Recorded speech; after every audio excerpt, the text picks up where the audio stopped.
आणि आता पाहणार आहोत टॉप 9 महत्त्वाच्या बातम्या। 10वी आणि 12वीच्या परीक्षांचं वेळापत्रक जाहीर। 12वीची परीक्षा 11 फेब्रुवारी ते 18 मार्च तर 10वीची परीक्षा 21 फेब्रुवारी ते 17 मार्च या दरम्यान होणार।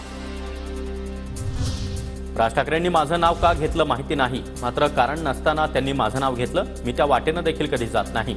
शरद पवारांचं राज ठाकरेंच्या आरोपांवर उत्तर। शरद पवार 4 वेळा मुख्यमंत्री होते। त्यांनी आपल्या ज्ञानाचा फायदा फक्त पक्षाला नाही तर राज्याला करून द्यावा।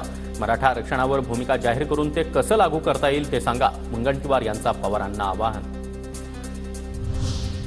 रोहित पवार तुमची लायकी आहे का? महाराष्ट्राला लुटणारे तुम्ही दुसऱ्याच्या नावानं ओरडताय। बार्शीचे आमदार राजेंद्र राऊत यांची रोहित पवारांवर जळजळीत टीका।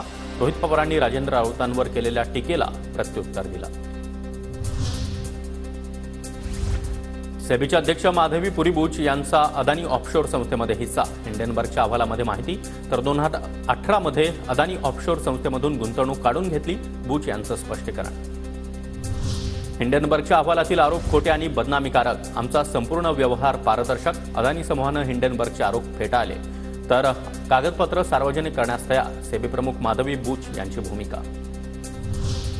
वक्फ बोर्ड संदर्भातील विधेयकामुळे मुस्लिम समाजावर अन्याय होत असेल तर केंद्र सरकारसोबत चर्चा करणार। उपमुख्यमंत्री अजित पवार यांचं वक्तव्य।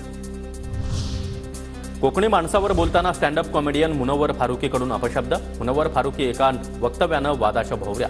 मुनव्वर फारुकीचा व्हिडिओ देखील सोशल मीडियावर व्हायरल।